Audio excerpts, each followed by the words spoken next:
어떤 사람이 질문을 합니다. 부처님 열반 하는데 그 열반이 뭡니까?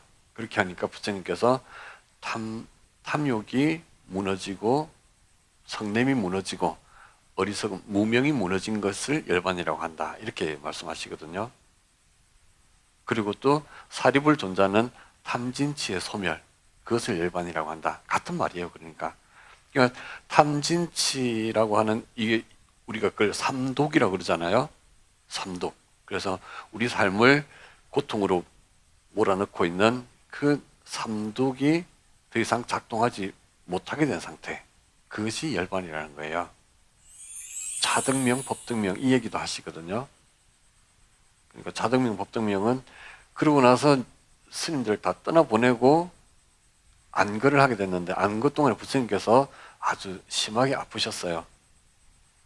마지막 안거였죠. 그 마지막 안거 때 굉장히 많이 아팠고 그래서 부처님을 시봉하든 안 한다는 부처님이 너무 아프시니까 부처님 저러다 돌아가시면 어쩌나라고 걱정을 하면서 정신을 차릴 수가 없었어요. 몸을 가눌 수가 없었다고 그렇게 표현을 하고 있습니다.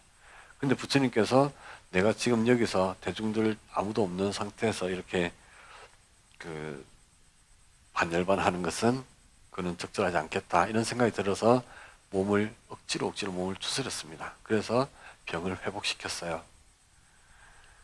병을 회복하고 난 뒤에 아난다 존자가 와서 부처님께서 아프실 때 저는 10배, 100배 아팠거든요. 이렇게 얘기하면서 그래도 부처님께서 그 이후의 일에 대해서 아무 말씀도 안 하고 돌아가실 거라는 생각은 안 들어서 그 때문에 제가 조금 안심이 됐습니다.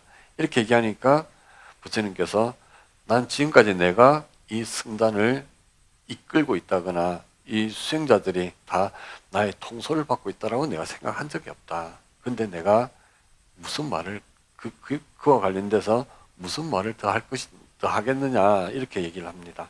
그렇게 하고는 이제 오히려 수행에 관해서 이야기를 하는 거예요. 내가 이렇게 몸이 아프고 힘들었지만 나는 무상 삼매에 들어서 그렇게 하면서 내 몸을 추스릴 수 있었다라고 하면서 하시는 말씀이 그러므로 수행자들은 자기 자신을 등불로 삼고 자기 자신에게 의지해야 하며 다른 것에 의지해서는 안 된다. 법을 등불로 삼고 법에 의지해야 되지 다른 것에 의지해서는 안 된다. 이게 이제 자등명, 법등명이죠. 그리고 경전에서는 여기서 자기 자신을 등불로 삼고 의지하는 것, 법을 등불로 삼고 의지하는 것이란 무엇인가 하면서 쭉 설명을 또 해줘요. 그래서 이 수행자는 안으로 자기 몸을 알아차리고 밖으로 몸을 알아차리고 안팎으로 알아차리고 그렇게 알아차림 속에 머문다. 느낌에 대해서 안으로 밖으로 안팎으로 알아차리고 머문다. 마음에 대해서 마음이 일어나고 가라앉고 하는 이런 데 대해서도 안으로 밖으로 안팎으로 알아차려서 머문다. 법에 대해서 안팎으로 알아차려서 머문다. 그래서 그것을 우리는 사념처라고 해요. 신수신법.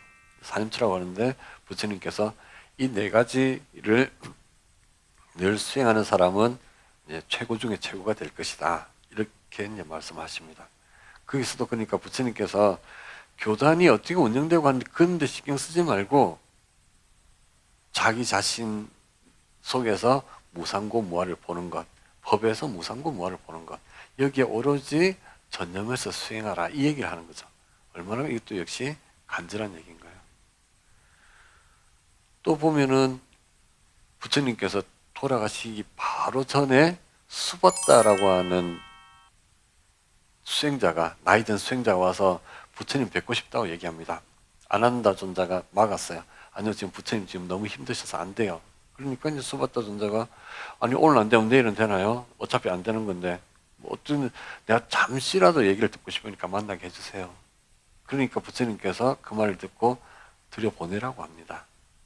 들여보내라고 하는데 부처님께서 너무 힘드신 거예요. 근데 수바다가 이제 질문을 좀 장황하게 하니까 부처님께서 끊었어요. 그만해라. 라고 하면서 내가 그냥 내 얘기를 하겠다. 라고 하면서 어떤 가르침이든지 간에 거기에 팔정도가 있으면 거기에는 사문이 있다. 여기서 말하는 사문은 수다원, 사담, 아남, 아라한을 말하는 겁니다. 그러니까 성자가 출연한다.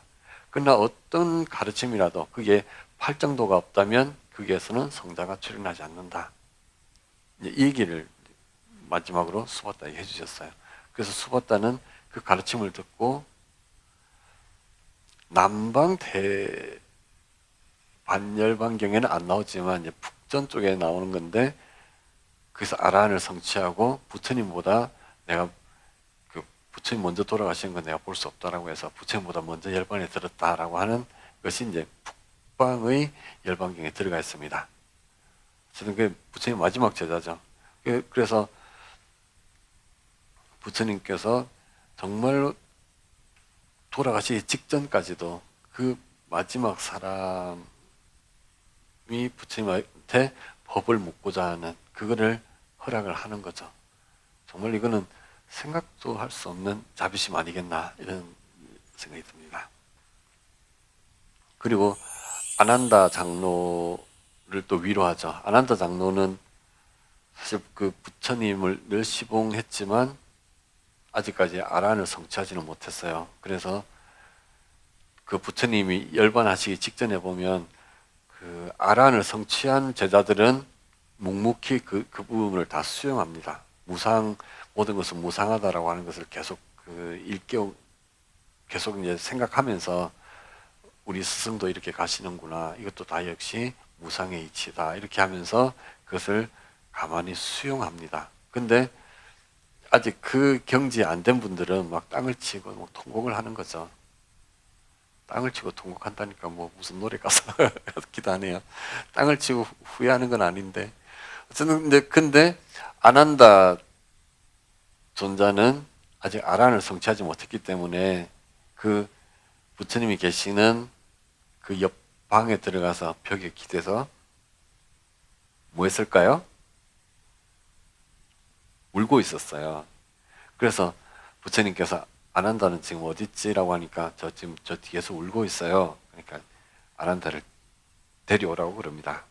데려와가지고 아난다에게 부처님께서 과거에 여러 부처님들한테도 다 최고의 시자가 있었고 나에게는 아난다가 있었다. 이렇게 얘기를 합니다. 사실 아난다는 이 교단 안에서 상당히 비판도 받고 욕도 먹었거든요. 왜냐하면 여성 출가를 밀어붙여가지고 그래서 보수적인 그 비구 스님들한테서 콕 찍혔고, 그리고 그 나중에도 또 보면은 경전 결집할 때 막 아난다가 여러 가지로 이제 비판을 받게 되는데, 그러다 보니까 이 부처님께서 아난다를 좀 특별하게 감싸주는 측면도 있었을 것 같아요. 그래서 나에게는 아난다가 있었다. 그리고 사람들은 아난다가 오면 좋아하고, 아난다가 말을 하면 좋아하고, 아난다가 표정을 지어서 반겨주면 좋아하고, 근데 아난다가 말을 하지 않고 있으면 사람들은 다 같이 기분이 우울해지고 그런다. 그래서 아난다는 모든 대중들을 이렇게 편안하게 하고 기쁘게 하는 사람이다. 그래서 아난다에게는 정말 훌륭한 공덕이 있다. 이렇게 얘기를 하면서 아난다를 칭찬하고 격려해 줍니다. 너 때문에 내가 잘 지냈어. 고마워. 이 말인 거죠. 그러니까 부처님께서 이렇게 그 열반경에 나오는 부처님은 굉장한 자비심과 더불어서 사람을 아주 섬세하게 배려하는 이런 부처님이라는 생각이 들어요. 뿐만 아니라 마지막 가실 때까지도 당신 가르침에서 뭐가 큰 줄기인지 이 부분을 또 계속 강조하는 거예요. 팔정도가 있으면 거기서 성자가 출현한다. 사승제는 최고 중에 최고다. 그러니까 사념처는 최고 중에 최고다. 나의 가르침은 이것이 고다, 이것이 법이다, 이것이 집이다, 이것이 멸이다, 이것이 도다. 이런 식으로 열반경에 보면 부처님의 핵심 가르침들이 계속 반복이 되면서 강조가 됩니다. 이건 그러니까 부처님께서 이것을 기준으로 삼아서 수행해라 이 얘기거든요. 부처님께서 당신의 마지막 행보 속에서도 끊임없이 법의 기준을 세우고 승가의 기준을 세우고 그리고 끊임없는 간절한 자비로 교단과 세상을 향해서 세심하게 살피고 배려하는 그런 부처님을 볼 수가 있어요.